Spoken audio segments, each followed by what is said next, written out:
एक बार एक छोटी सी बच्ची हाथ में मिट्टी की गुल्लक लेकर के भागती हुई एक दवाइयों की दुकान पर गई। वो काफी देर तक वहां पर खड़ी रही, लेकिन दुकानदार का ध्यान उसकी तरफ नहीं गया क्योंकि और भी बहुत सारे लोग खड़े हुए थे। उसने दुकानदार को कई बार बुलाया, लेकिन वहां पर भीड़ इतनी थी कि दुकानदार का ध्यान उसकी तरफ गया ही नहीं। और फिर उस बच्ची को थोड़ा सा गुस्सा आया तो उसने अपनी मिट्टी की गुल्लक लेकर के वहीं काउंटर पर जोर से रख दी, जिसके बाद में जो दुकानदार था और जितने भी लोग खड़े थे वो सब उस बच्ची की तरफ देखने लग गए। और फिर उस दुकानदार ने उस बच्ची से पूछा, बेटे आपको क्या चाहिए? तो वो बड़े ही भोलेपन से बोली कि मुझे एक चमत्कार चाहिए। ये सुनकर के दुकानदार को कुछ समझ नहीं आया, ना ही वहां पर जो लोग थे उनको कुछ समझ में आया, और सब उसकी तरफ देखने लग गए।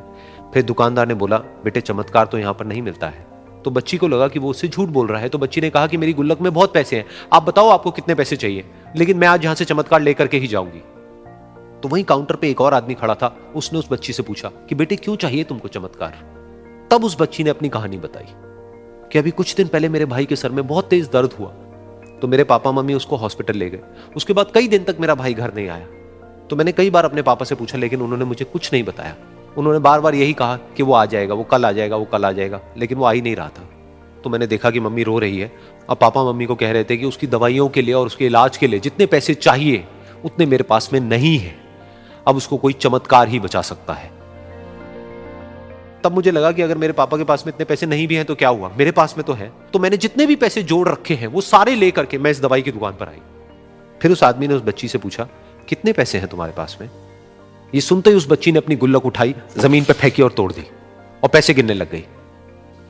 बाकी सब लोग खड़े होकर के उसको देख रहे थे।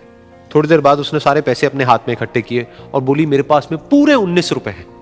वो जो आदमी वहां पर खड़ा था वो थोड़ा सा मुस्कुराया और बोला कि अरे तुम्हारे पास में तो पूरे पैसे हैं, इतने का ही तो आता है चमत्कार। ये सुनकर के वो बच्ची बहुत खुश हो गई और बोली कि चलो मैं आपको अपने पापा से मिलवाती हूं।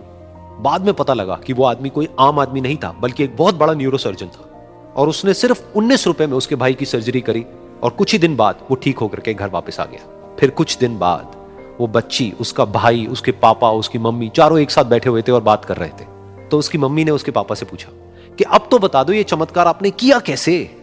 तो उन्होंने अपनी बेटी की तरफ देखा और बोले, ये चमत्कार मैंने नहीं, इसने किया है।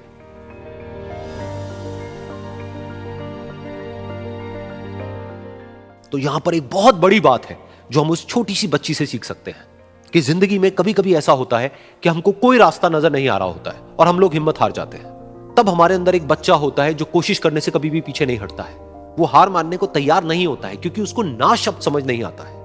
वो बच्चा जिसके लिए कुछ भी नामुमकिन नहीं है, क्योंकि वो हर हाल में कोशिश करता ही रहता है।